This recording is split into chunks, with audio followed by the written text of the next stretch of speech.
Mas no Brasil, não. No Brasil a lei é vaga para que o governo possa fazer o que cacete ele quiser. Essa ideia vem do pessoal do Poynter Institute e da International Fact Checking Network. Se você, meu aluno do Fim da América, vocês sabem quem são eles. Vejam o encontro que aconteceu e o discurso do Alexandre de Moraes e da Carmen Lúcia no Global Fact 12, no qual falou também a Patrícia Campos Melo, aquela da história do Dalfuro, jornalistas. Jorge Messias, advogado-geral da União.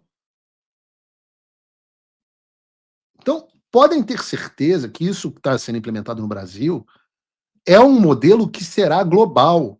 Por isso que eu falo, você fica lutando a guerra no fronte doméstico, a guerra é global. É a base para algo idêntico que vai acontecer na Europa, que vai acontecer no Canadá. E pronto, você dominou esses mercados, acabou a liberdade de expressão no Ocidente. Os Estados Unidos não vão conseguir subsistir sozinhos. E o melhor, como você não consegue criar uma política, termos de uso, né, terms of service, geofence, né, com uma cerca geográfica que só funciona no Brasil, várias dessas medidas vão ter que ser implementadas globalmente pelas empresas de rede social. E elas vão incluir isso nos termos de serviços. Como nos Estados Unidos a empresa tem o termo de serviço que ela quiser, pronto, se implementou a censura nos Estados Unidos.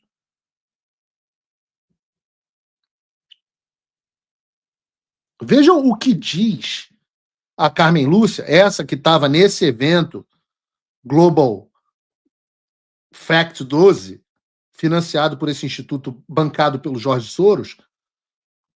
Vejam o que diz a Carmen Lúcia. É proibida constitucionalmente, é proibida eticamente, é proibida moralmente, é proibida, eu diria até espiritualmente.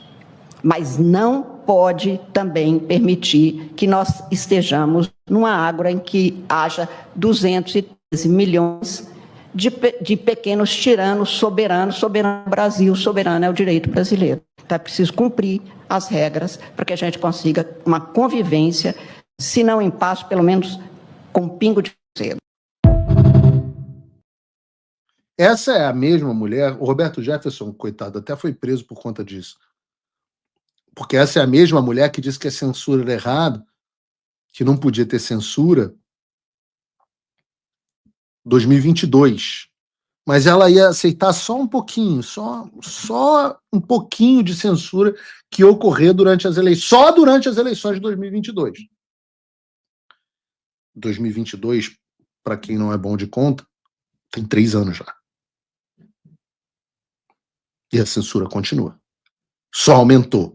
Chegou numa escala inimaginável. E você sabe que o negócio tá ruim, né? Quando você começa a ter editorial da Folha de São Paulo criticando a decisão do STF. E não é para menos, a censura está batendo na porta deles também. Mas diz a Folha de São Paulo: o STF incentiva o tumulto e censura ao legislar sobre a internet. Vou ler um trecho para vocês do editorial. Antes eu peço a vocês que percam um segundo no like e na inscrição do canal. A gente já passou dos 30 mil nos assistindo aqui no Paulo Figueiredo Show. Diz o Supremo Tribunal Federal, vamos lá, diz o editorial da Folha de São Paulo. A maioria dos ministros do Supremo Tribunal Federal já havia decidido há 2 semanas cometer o erro de derrubar um dispositivo legal sobre conteúdos na internet aprovado pelo Congresso há mais de 10 anos, cujo texto explicita o, abre aspas, intuito de assegurar a liberdade de expressão e impedir a censura. Faltava avançar com o segundo erro, arbitrar de modo casuístico um novo regramento sobre o tema, atropelando a competência dos legisladores eleitos. Isso foi feito na quinta-feira 26. Por 8 votos a 3, o STF declarou parcialmente inconstitucional o artigo 19 do Marco Civil de 2014, segundo o qual as redes sociais só poderiam ser responsabilizadas por postagens de usuários se descumprissem a ordem judicial de remoção. Depois de confabulações durante um almoço prolongado, que a gente viu aqui, antes da sessão, os magistrados resolveram impor, entre outras normas laterais, uma lista de conteúdos a serem removidos de imediato, antes de determinação da Justiça pelas plataformas. Neste rol estão publicações que configurem, por exemplo, terrorismo, pornografia infantil, discriminação racial, tráfico de pessoas, indução a suicídio, violência contra mulheres e condutas que atentem contra a democracia e o Estado de Direito. Não é segredo para ninguém que foi este último item da lista que, de fato, moveu a decisão da Corte, com as exceções do ministro André Mendonça, Edson Fachin e Cássio Nunes Marques. E aí que residem os maiores riscos da corrente cruzada pela regulação das redes sociais. Se pornografia infantil pode ser facilmente identificada, para ficar num único caso, o mesmo não se dá com o que pode ou não caracterizar um ataque à democracia. Interpretações elásticas de magistrados nessa seara terão o potencial de incentivar a censura e meras críticas, contestações e embates políticos.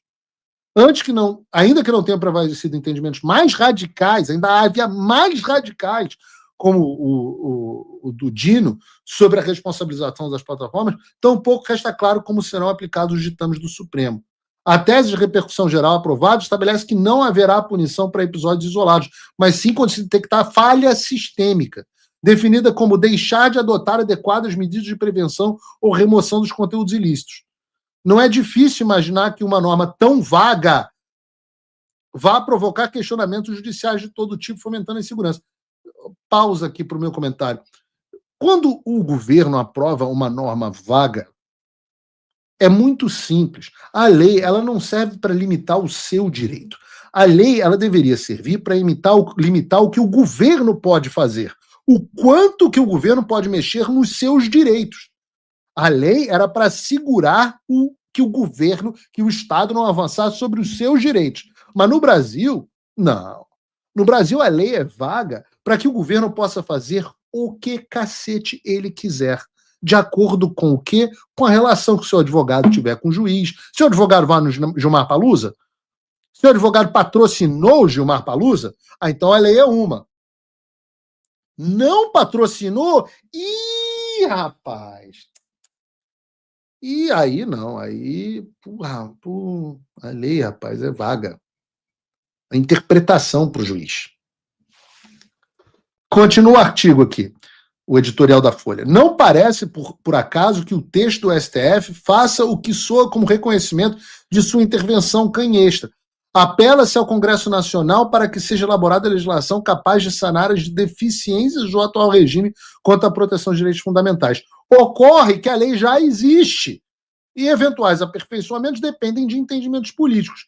Quem fragilizou um direito fundamental da livre expressão foi a corte mais alta do país.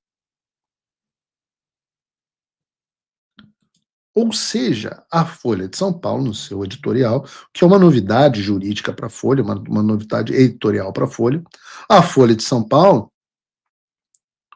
senta o pau na decisão do Supremo Tribunal Federal. É claro que a Globo está totalmente a bordo, mas a Folha de São Paulo, aparentemente, não.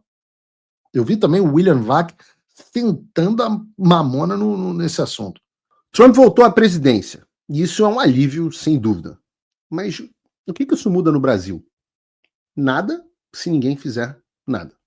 A verdade é que a esperança não pode virar passividade. As coisas não vão se resolver sozinhas. E muito menos com textão e xingamento nas redes sociais. Não espere que alguém venha salvar o país por você. Se você não agir, ninguém vai. Eu estou fazendo a minha parte. Eu larguei tudo para me dedicar a isso. Mas sem apoio, esse trabalho simplesmente não continua.